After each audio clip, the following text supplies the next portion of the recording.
Y empezamos ahora la tercera parte sobre estrategias de manejo de la ansiedad y hablaremos un poco sobre las artes, la salud y el bienestar también y cómo el canto también puede promover estados de salud y de control de ansiedad. Pues una de las formas de tratarmos la ansiedad es el uso de drogas y medicamentos. Por ejemplo, hay drogas como el alcohol o la cannabis que no son de todo recomendables por sus efectos secundarios y su fuerte y desaconsejable efecto secundario de propiedades de dependencia. Y después existen los medicamentos tranquilizantes como la buspirona que se da para trastornos causados por la ansiedad para tratar los síntomas a corto plazo, o por ejemplo estados de ansiedad agudos o crónicos ya se usa más medicamentos con benzodiazepinas. Y por último también hay algunos médicos que prescriben beta bloqueadores porque van a tratar a corto plazo también síntomas físicos causados por la ansiedad, sobre todo los que están relacionados con ansiedad social. Pero obviamente que este tipo de estrategia pues se tiene que encontrar un médico para aconsejar los medicamentos más indicados para la persona. En el caso del alumnado en el aula, el papel y el rol del docente será estar atento a casos que son más difíciles de contrarrestar con terapias más comportamentales, como vamos a ver incluso estas de respiración, etcétera. Y pues alertar los padres, las madres para esos casos y si hay necesidad de seguir aconsejamiento médico, atención médica, entonces reportar esos casos. En ningún caso podríamos medicar. Y el uso de drogas, pues como ya he dicho, no está de todo recomendable. O no es de todo recomendable. Después hay las terapias comportamentales, como por ejemplo la desensibilización progresiva, que es una técnica que es usada en el tratamiento de fobías, y lo que se hace es exponer de forma progresiva a la persona a la exposición al objeto de la fobia con técnicas de relajación y pensamiento positivo, con imágenes mentales perante el objeto que causa la fobia. También terapia cognitiva comportamental, que es usada para modificar pensamientos negativos mal adaptativos a la ansiedad. Esta es una terapia que se puede desarrollar con el alumnado en el aula y claro, está trabajando también en conjunto con los terapeutas, los psicólogos que el centro educativo dispone. La inoculación del estrés es una técnica usada con un objetivo que es la modificación de expectativas relacionadas con la tarea y que esas expectativas sean más optimistas, más realistas también. Por ejemplo, decir, pues te vas a sentir nervioso, ansioso, pues eso es una reacción normal de tu cuerpo y lo anormal sería no sentirte nervioso para hacer tu test o en estas situaciones de conflicto que pueden existir y por lo tanto desmistificar ese sentido y hacerlo más realista y menos exagerado o negativo. Y después las técnicas de relajación que van mucho a lo que vamos muy de encuentro a lo que vamos a aprender con el canto y la respiración, porque son técnicas que permiten disminuir los síntomas físicos que hemos visto en el inicio de este taller y controlar más la producción de cortisol y otras hormonas del estrés como la adrenalina.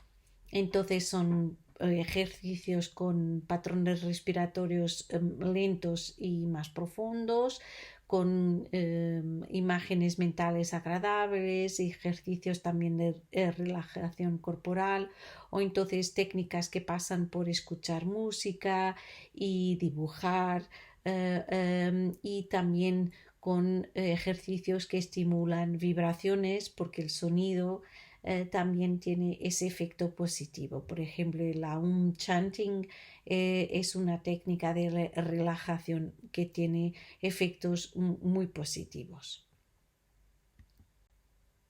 Si vamos a ver en la literatura, vamos a entender que ya se comprende que efectivamente las artes pueden tener un rol muy importante en estas terapias de relajación, incluso de cambio de comportamiento. En una revisión sistemática y metaanálisis, que es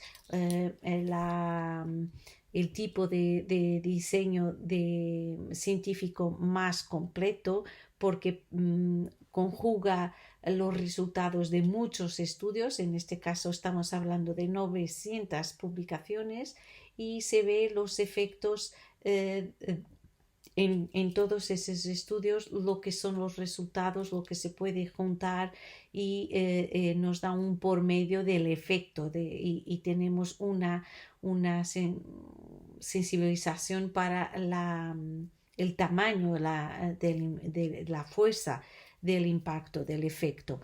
En este caso fue sobre las actividades artísticas y sus efectos en la salud y en el bienestar de los individuos, y se llegó a la conclusión que hay dos tipos de resultados. Hay aquellos en que las artes y la música actúan en la prevención y promoción, como la cohesión y igualdad sociales, el desarrollo de los niños y las niñas, los cuidados de atención, la prevención y la educación para la salud, y otra parte que está relacionada con el cuidado y tratamiento de la enfermedad. Y ahí tenemos el tratamiento de la enfermedad mental, de condiciones agudas, de patologías del desarrollo neuronal y comunicacional, y de patologías degenerativas. Entonces, las artes tienen efectos positivos en la salud y bienestar por estos dos grandes ejes: prevención y promoción, cuidado y tratamiento de la enfermedad. Y claro está que la evidencia de la salud mental y el control de la ansiedad y el estrés están dentro de este eje del cuidado y tratamiento de la enfermedad mental, y también de prevención de desarrollo de disturbios más serios relacionados con la ansiedad. ¿Por qué las actividades artísticas tienen este efecto?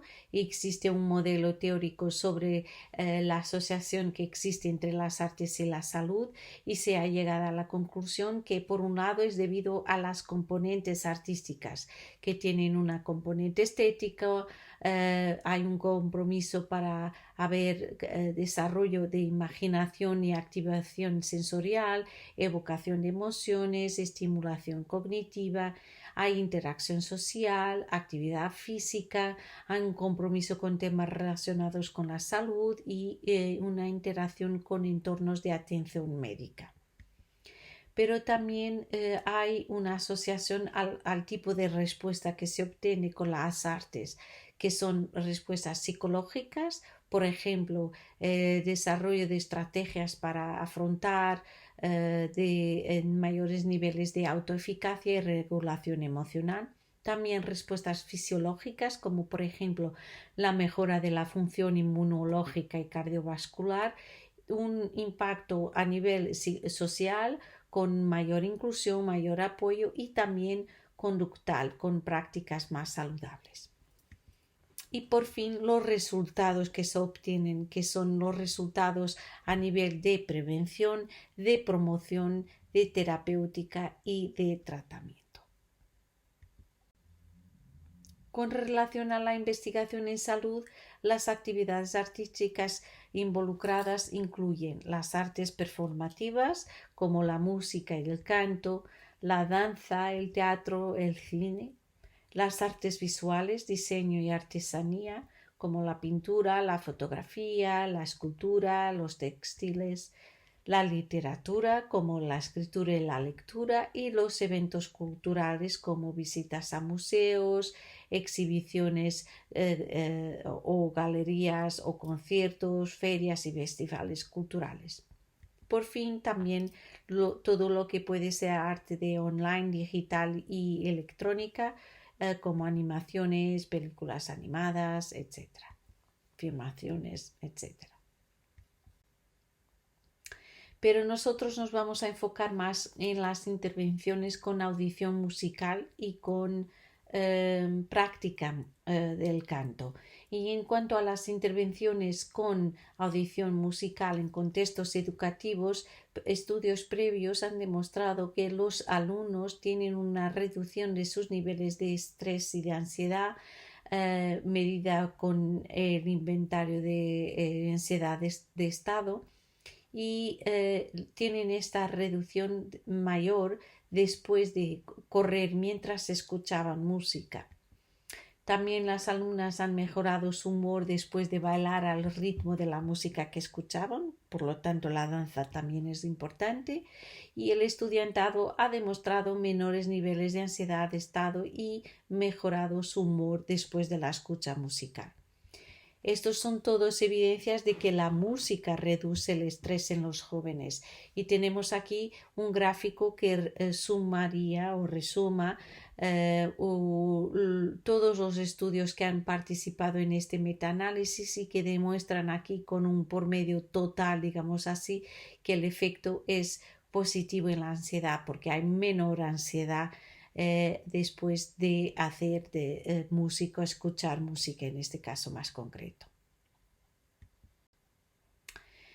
Con el hacer musical podemos decir que el instrumento que es más universal a todos y que puede permitir pues hacer música de varias maneras es la voz. La voz está accesible a todos independientemente de la educación musical, la edad y el estatus social, excepto, claro está, para los casos de amusia congénita, pero que corresponde solamente a 4% de la población general. Y porque cantar también es una actividad social y de entretenimiento artística y cultural que está presente en todas las sociedades del mundo. Entonces, de las investigaciones anteriores podemos ver que el canto tiene sus impactos en la salud y en el bienestar de las personas en tres grandes ejes. El primero es porque aporta efectos positivos biológicos, como trae efectos positivos en los patrones respiratorios, la mejora de la función cognitiva, reducción del estrés, ansiedad y pánico, mejora la respuesta inmune, reduce el dolor y controla la demencia. A nivel de los efectos psicológicos, hay mayor placer y satisfacción después de cantar, hay una búsqueda para la excelencia humana y una mejora en la percepción de la calidad de vida.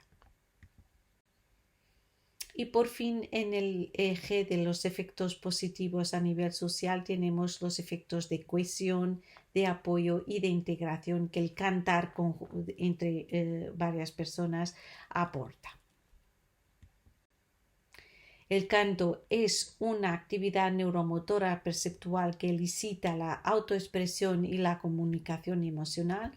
Además, si el instrumento vocal está distorsionado, la capacidad para comunicarse y expresarse puede ser menos agradable, y esto está también relacionado con el hecho de que la voz va cambiando a lo largo de la vida, entonces hay que cuidarla porque es un instrumento psicobiológico y acústico y por lo tanto va a refletir también los estados emocionales de las personas y también el estado mental, y puede ser usado también como forma de diagnóstico y de atención temprana a situaciones de desarrollo de depresión y de estados de ansiedad que llevan a disturbios mayores.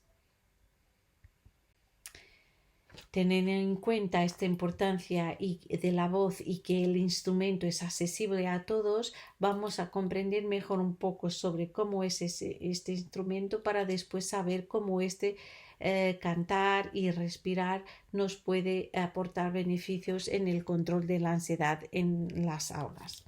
Entonces aquí tenemos los subsistemas que constituyen el sistema vocal y que son constituidos por el respiratorio, que son los pulmones, el oscilatorio, que son los pliegues vocales, el resonatorio, que es el trato vocal, todo lo que va desde la laringe hasta la boca y hasta la nariz, y que involucra el sistema de la lengua, el paladar, los labios, la mandíbula y la propia ascensión y descenso de la laringe en el cuello.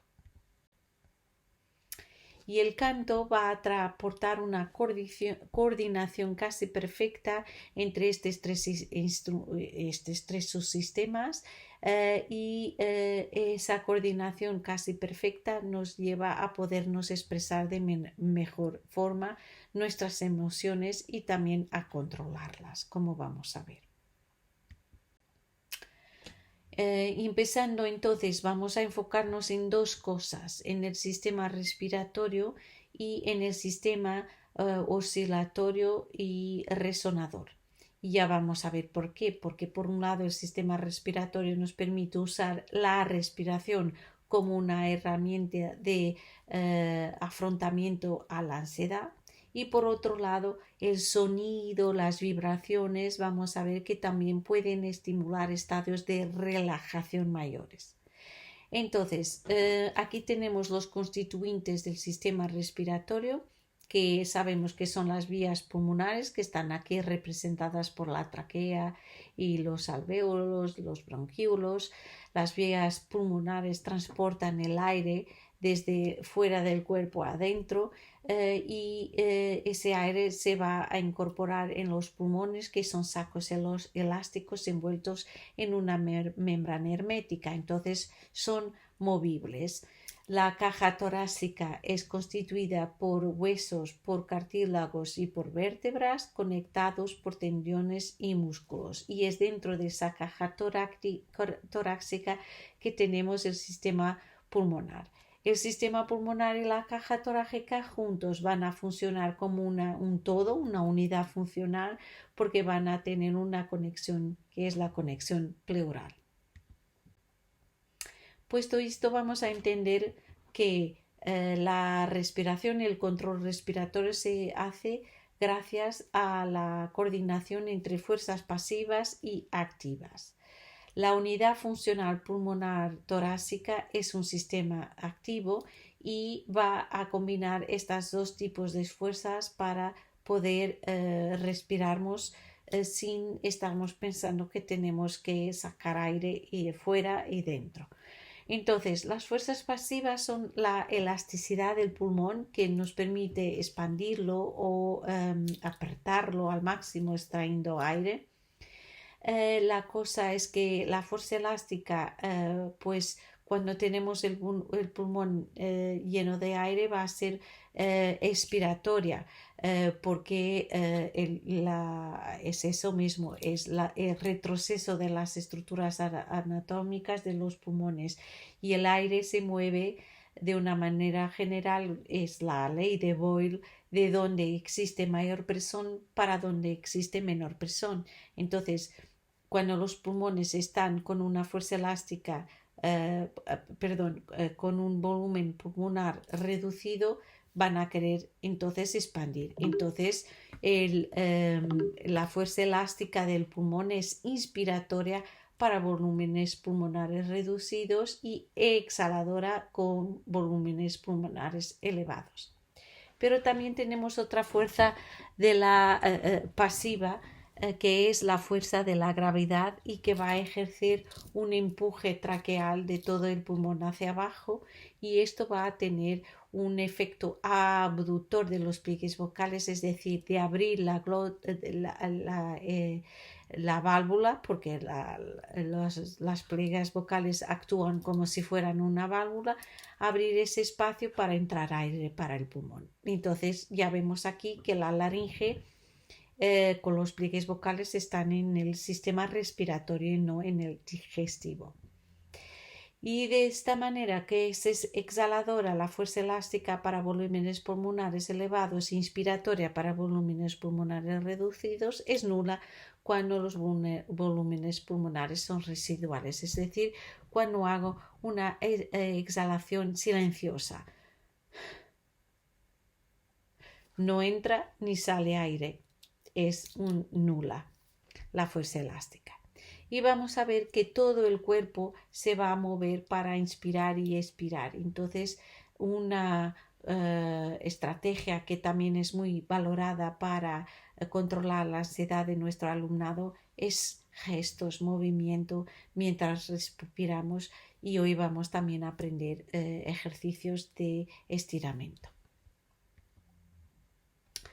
Podemos concluir que el desarrollo de una buena voz va a corresponder a la capacidad de aprender a contrarrestar la fuerza elástica del pulmón. O sea, podemos cantar y prolongar más nuestra capacidad respiratoria, nuestra exhalación, nuestra parte exhalatoria del ciclo respiratorio. Y eso se alcanza, ese desarrollo, con ejercicios de respiración y también de vocalizaciones. Por otro lado, las fuerzas activas tenemos los músculos que son el diafragma y los músculos abdominales recto, transverso y oblicuo, que son más posturales el recto y más de respiración el transverso y el oblicuo. Y contrayendo estos músculos vamos a poder sacar el aire hacia afuera. Por ejemplo, si tensionamos la pared abdominal y después pronunciamos una S suavemente,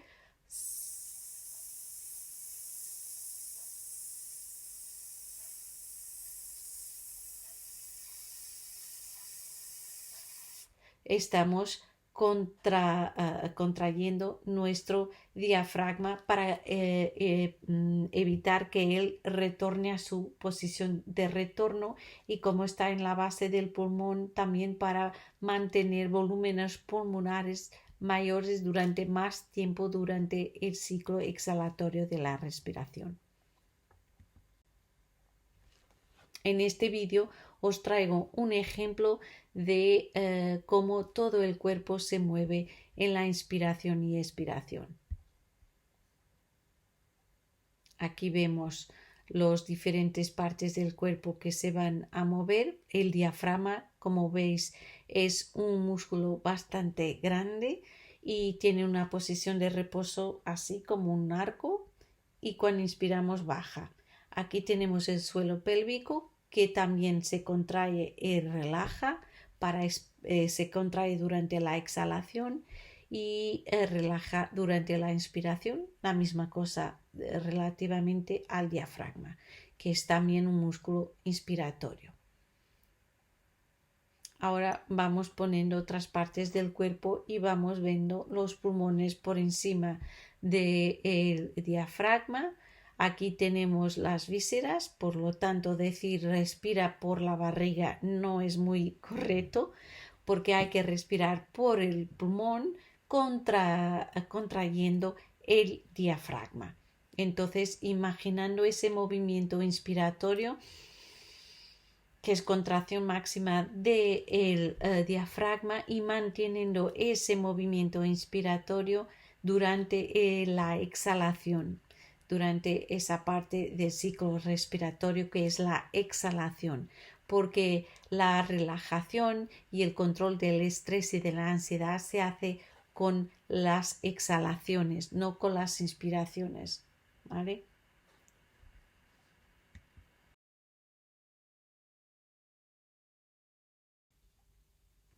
Aquí podemos ver la señal de respiración de una persona.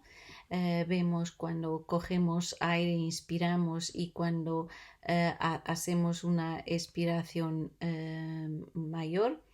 Y también vemos el volumen de reserva expiratorio que casi no usamos cuando hablamos, y la capacidad pulmonar total y el volumen residual, que es el que se mantiene en el pulmón hasta que cuando morimos inclusive se encuentra en el pulmón. Lo que ocurre es que para controlarnos mejor nuestra ansiedad y nuestros estados de estrés o de pánico, lo que se hace es la expiración mayor.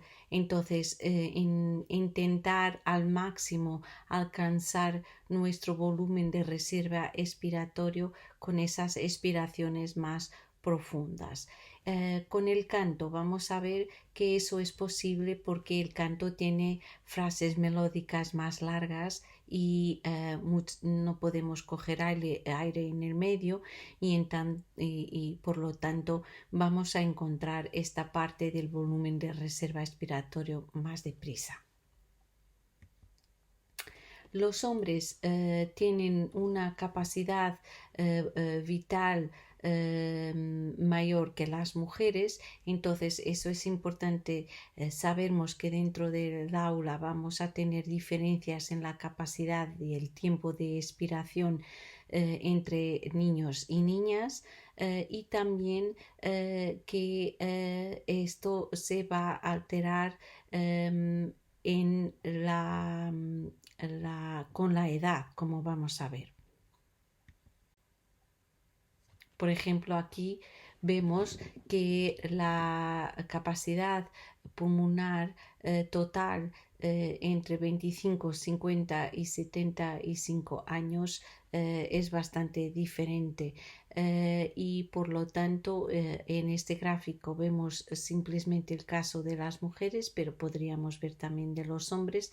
Las tendencias son semejantes, que con la edad la capacidad vital y el volumen de reserva expiratoria disminuyen y por tanto la elasticidad del pulmón también disminuye, y por eso los que trabajamos con educación de mayores también podemos tener eso en cuenta, o debemos tener eso en cuenta cuando estamos a diseñar ejercicios de relajación con respiración y con el canto.